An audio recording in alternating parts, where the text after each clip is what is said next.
Welcome to the Operation Weed Eradication report on Brownfield. I'm anchor reporter Megan Grebner. With us is Kurt Maertens with BASF. Good morning. Hey, good morning, Megan. Today we're going to talk a little bit about the Operation Weed Eradication report, and specifically the focus on a couple of very problematic weeds for growers. Let's start first and talk about the weeds that we're tackling and we're trying to eradicate, and how that problem of weed resistance came to be. Yeah, you bet. So I'm up here in Illinois, cover Northwest Illinois and Eastern Iowa, and I'd say the most problematic weed that we face up here is water hemp. And of course, down to the south, it's kissing cousin, Palmer amaranth. They have their issues there, but similar species with similar characteristics that are making it difficult to control. And there's multiple reasons why these species are so difficult to control. But probably the biggest one is that they've developed resistance to multiple herbicide sites of actions. And so the number of tools available to control them has decreased. We've only got a few that are still effective. And so part of Operation Weed Eradication is we want to use those tools diligently. We want to use them the correct way. And of course, we want to incorporate these other cultural and mechanical control opportunities in conjunction with these herbicides that still work to try to weed down, no pun intended there, but try to bring down our population of water hemp that's in our fields. I don't know if we can ever fully eradicate it, but we can at least get the populations down so that they're very easy to manage. And then when we do bring new technologies, new herbicides, new sites of action to these fields, that they work well and that we're able to continue to keep these weeds at bay. And that's really the whole strategy with Operation Weed Eradication. Is going forward, we're able to manage these troublesome weeds now using all these processes that I just talked about, so that in the future it's much easier and we don't have that weed competition. We can continue to raise good crops. One of the things I have learned over doing this program and speaking with experts is that that last weed standing is probably the most problematic one in your field. How do we get rid of it? Exactly. It's not that difficult. We just have to go out there and go get it. I know we laugh about that, but there's something to be said about that last weed standing, because if we leave it out there and we let it go to seed, let it reproduce, there's a good chance that is that one plant that made it through all these operations, these herbicides that we've put out there, right? So there's a chance that's the one conveying the resistance. So if you see that one plant, all by itself out in the field, go after it and go get it. It's not going to take much work to go get it. Go get that one, and that could be the key to keeping that resistance from spreading in that field or on that farm. And it's bringing this awareness. We all know this, but it's part of this program is, again, bringing that awareness so we think about these. These are the simple things, and sometimes the simplest things are the most effective.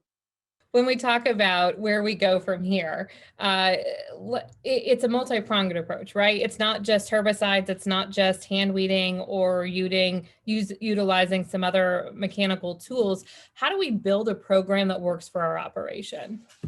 The best way is to get with your experts. Work with folks like myself with BASF.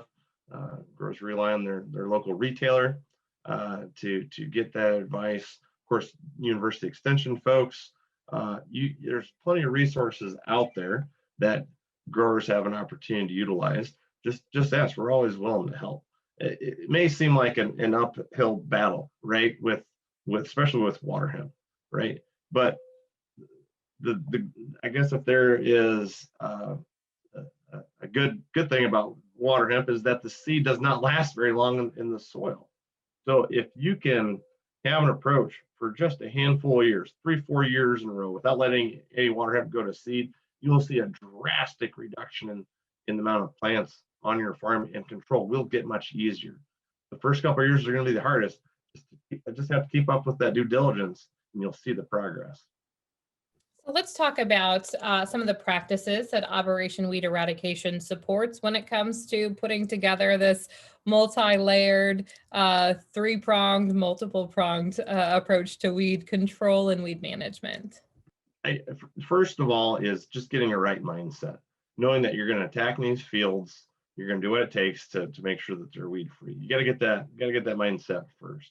And again, get your experts lined up to help you with that. Have a plan of attack before the season even starts. So when you do that, it's all going to fall into place. So you're going to start with an effective herbicide program. You're going to probably identify what herbicides are going to work and which ones aren't. So you know where you're at beginning this season. You're going to use a strong residual free. You're going to use effective post-emergence herbicides. You're going to want to use a layered residual, because especially with water hemp or polymer, we want to get our crop to canopy. And once our crop canopies, we shut sunlight out to the soil surface, and that's going to stop the emergence of our water hemp, polymer, amaranth. Okay, so we need to get the canopy. So we need enough residual to get there. Of course, to get there, we may need to use some mechanical means. We may need to use some cultivation. We may prepare the seed bed with mechanical cultivation as well. And of course, going out there and maybe hand hoeing out some of those stragglers that may be conveying some of that resistance. Again, and cover crops as well. I got a lot of guys using cover crops in an effective way to help reduce that early season weed pressure as well. If done correctly, it's very effective. So there's a lot of different methods that I talked about there. But again, it's putting together that plan of attack first and having the right mindset. Because once you do that, you're going to be very successful after that. Kurt, if folks want to find out more information about Operation Weed Eradication, where's the best way for them to go? Yeah, you bet. There's a website that we have, operationweederadication.com is the site where you need to go for that. And that'll really help you get a list of a lot of things that I've talked about here, some documents that can help outline the steps that we've talked about, get you on the right path.